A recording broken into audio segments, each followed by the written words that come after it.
Det är jag. Sådär. So the next speaker is nothing. I'm going to... Nej, men jag ska testa. Let's try with the mixed systems.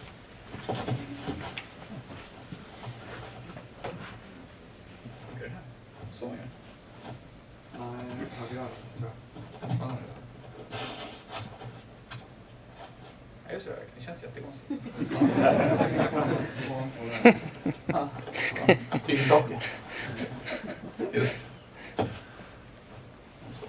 Okay, so sorry, Luca. We should have given you this one before. I hope this will work out fine with the recordings as well. Does this look funny? Yes. Why is everybody laughing? You look like a cyborg. Right, yeah, I have a lot of things like this. It reminds me when I was a student, I had some.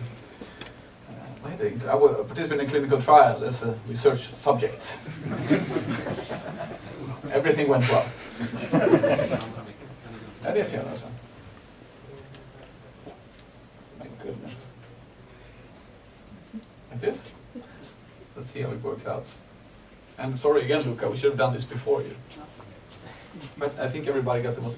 So that was I think that was an extremely interesting presentation. Clearly, a lot of people in this room have faced the same challenges. And it's sort of, I'm going to give a brief Swedish perspective on this. Is it too loud or is it good?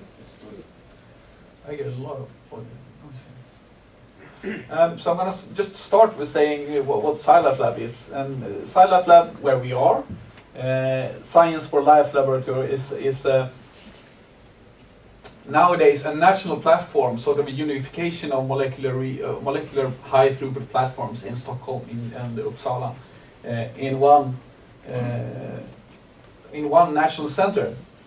There are two nodes. There's one in Stockholm. These are the barrels I spoke about, and this is Uppsala, and this is where we are now on the ground floor. It looks kind of nice if you're standing inside of the building, but you don't see it outside. So outside you don't really see anything here. I don't know if that's deliberate. So what happens very recently here in Sweden was that in November 2014, there was a lot of money being granted to extend SciLifeLab and Swedish sequencing by buying X10 system. So it was a rather big grant, 20 million euros in total, and where 4 million was devoted to extending the IT infrastructure, and that's more where I work. So this is. I'm always a bit scared of showing this to people who I know have better details. So correct me if I'm wrong. I'm especially a bit uncertain about the protons and the torrents. But I think this was at least at some stage in November. Things change rather rapidly in Sweden as well, as you know, and things get upgraded. But it gives an overview at least of the size of magnitude here. We currently have 5 Illumina X10 on site. I think in May, Francesco, or something like that, we're expecting the last 5. 2 PacBios, a few ion torrents and ion protons. And what really describes well the Swedish sequencing infrastructure is that we have 3 big platforms. 2 here in Uppsala and 1 in Stockholm, where these machines are divided among. They've had 3 until recently. There is harmonization ongoing, and they've come a long way on this, and I think that this is really, really great. But for the first 3 years or so, there were 3 different SOPs, best practices, 3 different pipelines, different objectives, support levels on, and the infrastructure that where I work and where we work sort of had to cope with everything like that. So in the beginning of next generation sequencing, and just echoing Lucas, well, this is what you got. You got a portable hard disk. You got it sent to you, or you got it. You can say, "Oh, come and pick it up." People would put them in boxes, and what? Yeah, that was not uncommon. Carry them on the trains. Christian knows. Have you taken the train with these? Yes. Yeah. So that's how data delivery was done. Nowadays it doesn't really work that way, more with advanced since. Now we have everything is done via the UPPMAX, or everything, but almost everything is done by the UPPMAX project, part of UPPMAX. So this is our high performance computing center here in Uppsala, and UPPMAX is a project. It's the project for managing and analyzing the next generation sequencing data on the machine. And what it really is, it's a set of resources, storage and computers, where sort of the scientists transfer the sample, very oversimplified, transfer the samples to SciLifeLab, to the platforms where they are sequenced, and data is delivered and analyzed on the computers, on the cluster, where the scientists then can log in and continue to analyze, do the downstream analysis of this. So you don't have to download data to users. Of course you can, but UPPMAX is free for Swedish users. So it's sort of managing terabytes of data is cumbersome on your laptops and external hard drives, which is why most of the data sort of never leaves UPPMAX in this respect. So we have projects all over Sweden. So this is a national resource.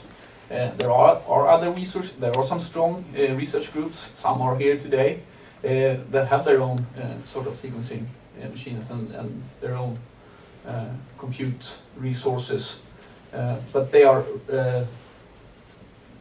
rather small compared to there's another scale when it comes to SciLifeLab in this respect. So there are a lot of projects all over Sweden, and I like this slide because it compares.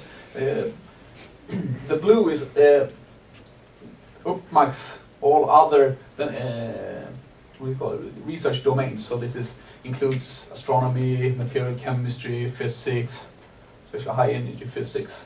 You know, traditionally strong high performance computer users. And this is when we started the UPPMAX project for sort of really next generation sequencing on HPC in Sweden. And the number of projects just, well, they increased a lot more than compared to traditional subjects here in Uppsala.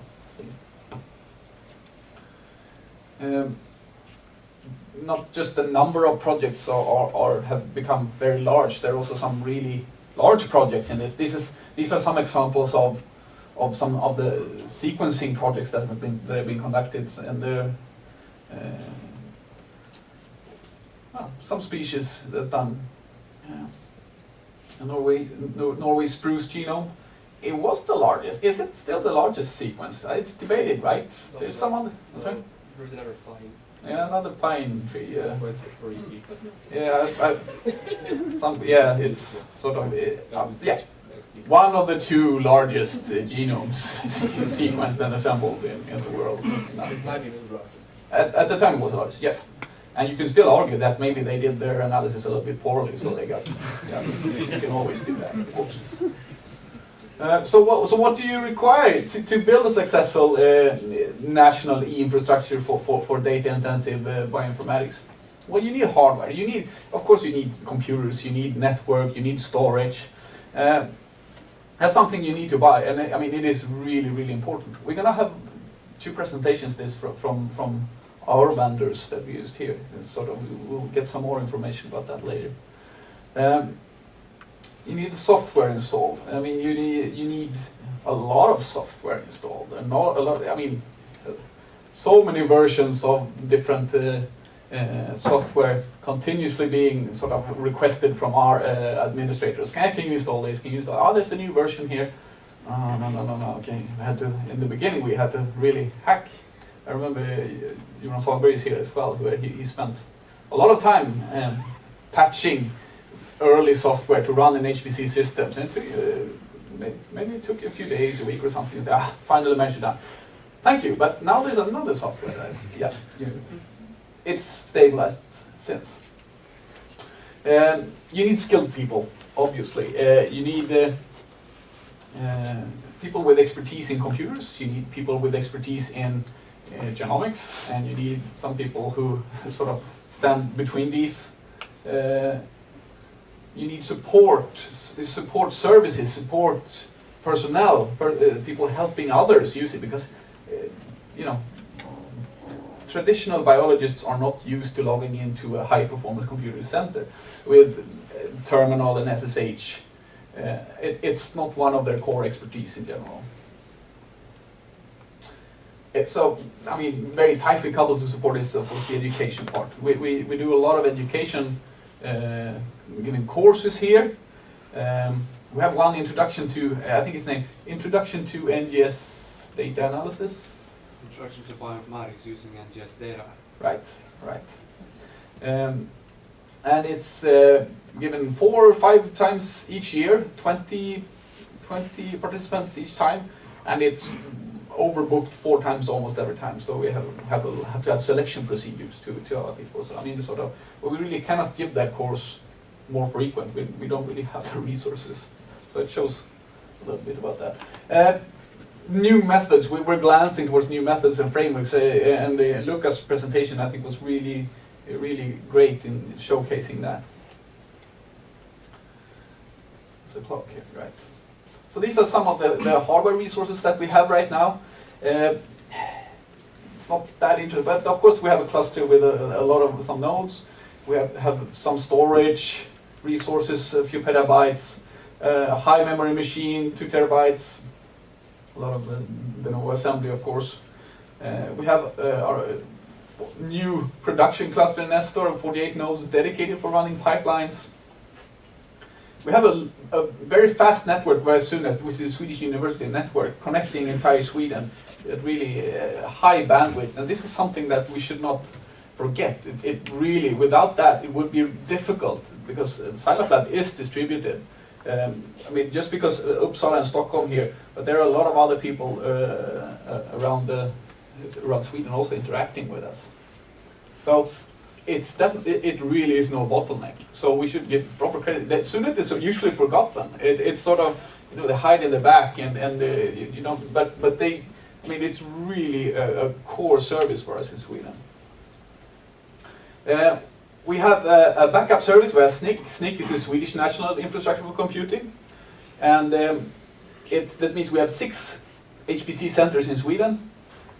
We have backup as a service. Our backup ends up in another city, Linköping.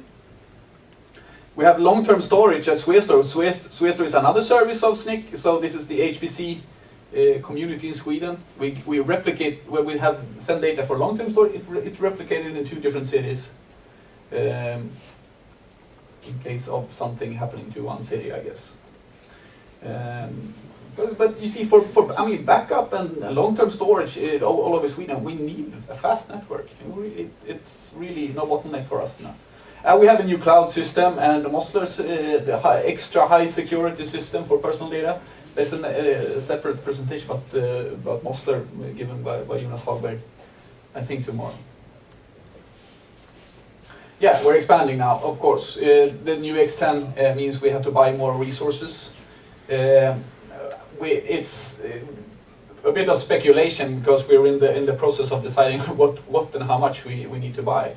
But I mean, we're going to have in the order of magnitude more than double our computing capacity, some more storage, but this is really, as you see from the production side, where we have to run the automated pipelines. With this much data, we need the automation. Yeah.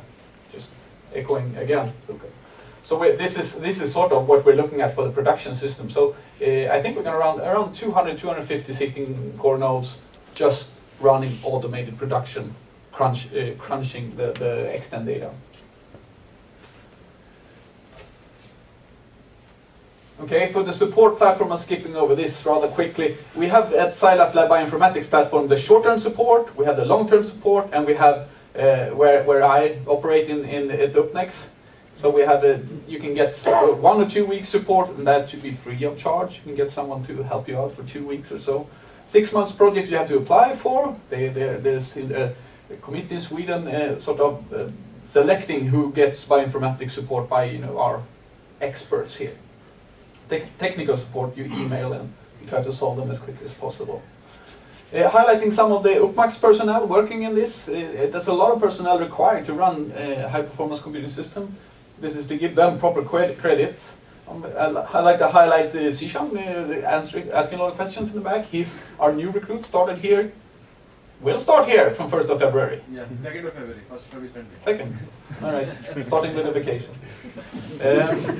We have actually another 3 more that we're recruiting right now. One has already started, Andreas Wallin. And Jonas Hagberg is here, and he's not really formally employed by UPPMAX, he's at Bills.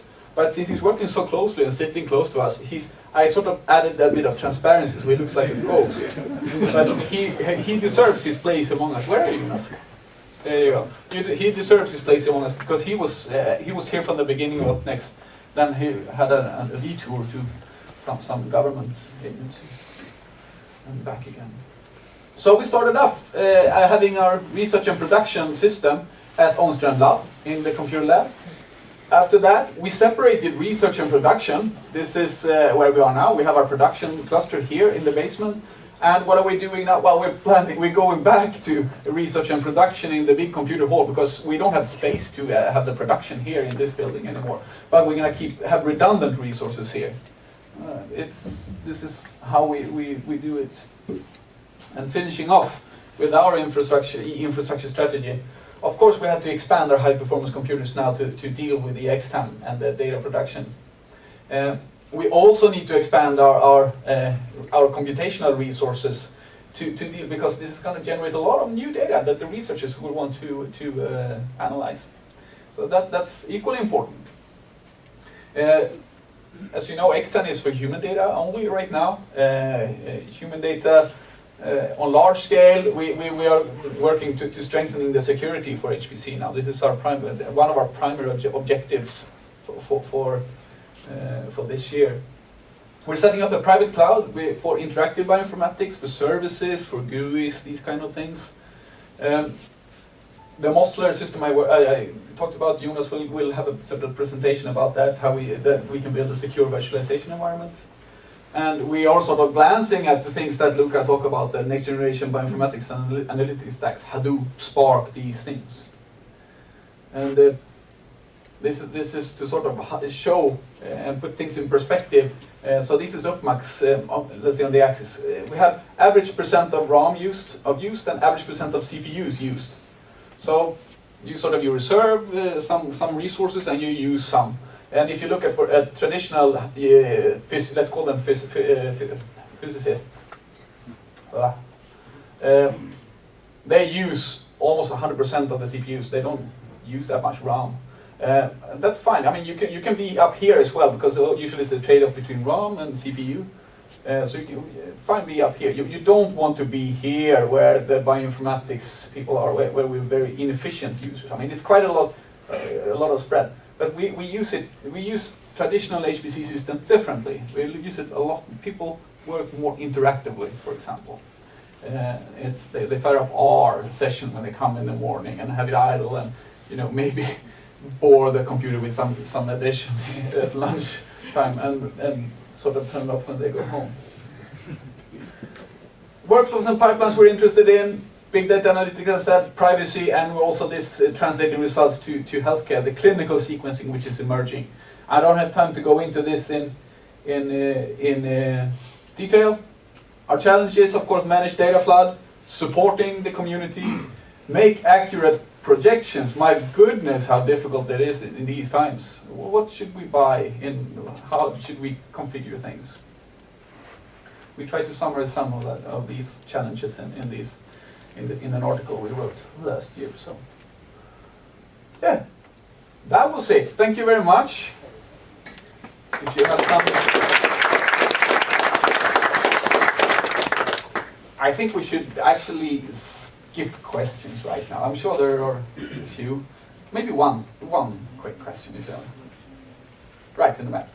One thing, have you thought about the use of the cloud computing? Yeah. So we're setting up a private cloud right now, and we're trying to learn these tools and see what place do they have in bioinformatics. If you have experience with that, then please share that in the Knowledge Cafe, and we can sum it up. Because I think that at least we in UPPMAX, we need to learn about what other people do with that. Right, we're moving along. Our next speaker is Alexei Caillou.